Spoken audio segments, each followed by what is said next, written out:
Assalamualaikum warahmatullahi wabarakatuh. Bertemu kita sekali lagi dalam perkongsian kaunseling keibubapaan 2.0. Ya. Pada kali ini cikgu akan berkongsikan kepada semua anak murid Sekolah Kebangsaan Mat Lagam dan juga para ibu bapa sekalian berkaitan dengan soalan ataupun tajuk yang kedua di dalam buku ini. Buku ini ada banyak tajuk, tetapi kita ambil tajuk-tajuk yang banyak melibatkan berkaitan dengan persekitaran anak-anak. Ya. Tajuk seterusnya ini ialah berkaitan dengan anak malas membaca. Bagaimana kita boleh membantu? Anak malas membaca. Bagaimana kita boleh membantu? Okey. Malas kat sini bukan bererti tak nak baca langsung. Cuma ada waktu-waktu ketika tertentu dia rasa keinginan untuk membaca itu kurang. Jadi bagaimana kita ingin membantu anak-anak itu? Okey, namun begitu kita harus melihat beberapa persoalan yang menyebabkan anak malas belajar. Anak malas belajar dan membaca ni, okey? So kita akan melihat beberapa perkara yang menyebabkan itu berlaku mengikut buku Alternatif Lain Selain Marah tulisan Muhammad Rizal Muhammad Rais. Okey, yang pertama katanya, apa yang menyebabkan anak itu malas membaca? Yang pertama adalah kerana terlalu banyak kerja ataupun aktiviti yang harus dilakukan. Okey, mungkin aktiviti-aktiviti sekolah, kerja rumah, ataupun ada anak-anak yang pergi mengaji, pergi tuition, ataupun ada kerja-kerja di rumah.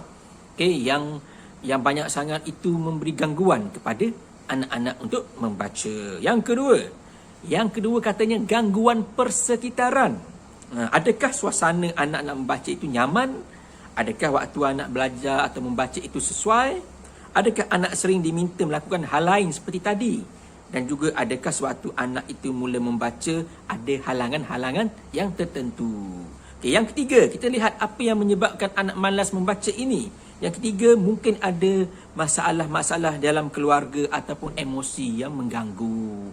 Okey, mungkin kita lihat keluarga, setengah keluarga itu mengalami musibah ataupun mengalami apa-apa perkara yang menghalang untuk mewujudkan suasana yang baik. Okey, tak apa, kita lihat apa yang boleh kita buat, dan apa yang boleh mengganggu, kita cuba selesaikan. Yang keempat, mungkin tidak ada budaya membaca. Kita mungkin tak kekalkan budaya membaca yang bersungguh-sungguh di rumah. Mungkin kita suruh adik-beradik kita, anak-anak kita kita membaca. Namun kita sendiri tidak membaca. Ataupun kita hanya bercakap, membaca, kita baca sekejap, tengok pun ibu bapa, anak-anak tidak buat seterusnya. Okey. Yang kelima, ini paling besar sekali. Penggunaan gadget yang tidak dikawal. Apabila gadget menguasai diri, maka pembacaan telah ditolak ke tepi. Jadi kita lihatlah 5 perkara ini yang menyebabkan berlakunya anak malas membaca. Kalau kita dapat mengurangi perkara ini berlaku, dapat menghalang perkara-perkara itu berlaku, insya-Allah kita boleh meningkatkan rasa anak untuk lebih rajin membaca. Okey, kita fikir-fikirkan dan kita amal-amalkan. Insya-Allah semuanya boleh kita laksanakan.